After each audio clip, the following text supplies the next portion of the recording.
Hello friends, ഇന്ന് ഞാൻ തയ്യാറാക്കുന്നത് നമുക്ക് വീട്ടിൽ സിമ്പിളായിട്ട് ചെയ്യാൻ പറ്റുന്ന ഒരു റവ ലഡുവിൻ്റെ റെസിപ്പി ആയിട്ടാണ്.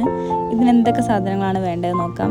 2 കപ്പ് റവ, 1 കപ്പ് പഞ്ചസാര, 1 കപ്പ് ചിരവിയ തേങ്ങ, 1/2 കപ്പ് പാല്, നെയ്യ്, ഏലക്ക, അണ്ടിപ്പരിപ്പ്, ഉണക്കമുന്തിരി, ഉപ്പ്. ഒരു പാന് ചൂടായി വരുമ്പോൾ അതിലേക്ക് നെയ്യ് ഒഴിച്ചിട്ട് അണ്ടിപ്പരിപ്പ് മുന്തിരി നല്ലതുപോലെ വറുത്ത് കോരി മാറ്റാം.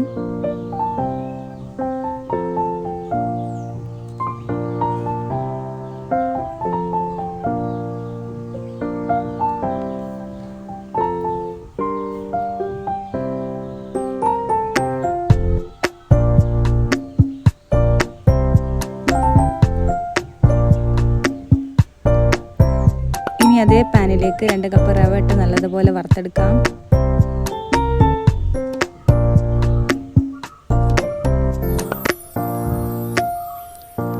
ഇനി അതിലേക്ക് 1 കപ്പ് ചിരവിയ തേങ്ങ ഇട്ട് ഒരു ഗോൾഡൻ കളർ ആവുന്നത് വരെ വറുത്തെടുക്കാം.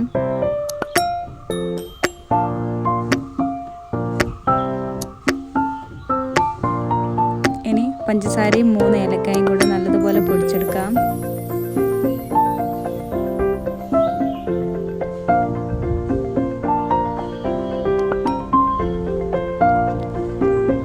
പൊടിച്ചു വെച്ച പഞ്ചസാര വറുത്ത് വെച്ച റവയിലേക്ക് ഇട്ടിട്ട് നല്ലതുപോലെ ഇളക്കിയെടുക്കാം.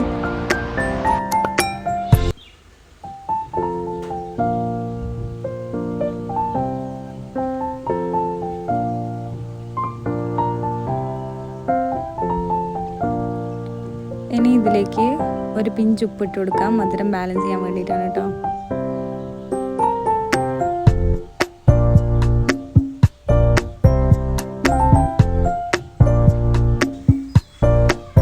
ഇനി ഇതിലേക്ക് 1/2 കപ്പ് പാലൊഴിച്ച് നല്ലതുപോലെ ഇളക്കി യോജിപ്പിച്ചെടുക്കുക.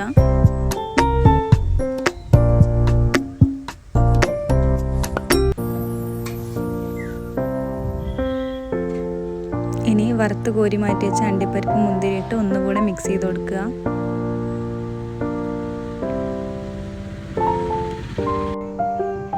അപ്പോൾ റവ ലഡുവിൻ്റെ മിക്സ് ഇവിടെ റെഡി ആയിട്ടുണ്ട്. അധികം ചൂടാറും മുന്നേ ചെറിയ ചെറിയ ബോൾസ് ആയിട്ട് നമ്മൾ ഉരുട്ടിയെടുക്കുക. റവ ലഡു റെഡി. അപ്പോൾ ഈ റെസിപ്പി എല്ലാവരും ഒന്ന് ട്രൈ ചെയ്ത് നോക്കണം കേട്ടോ. Thank you.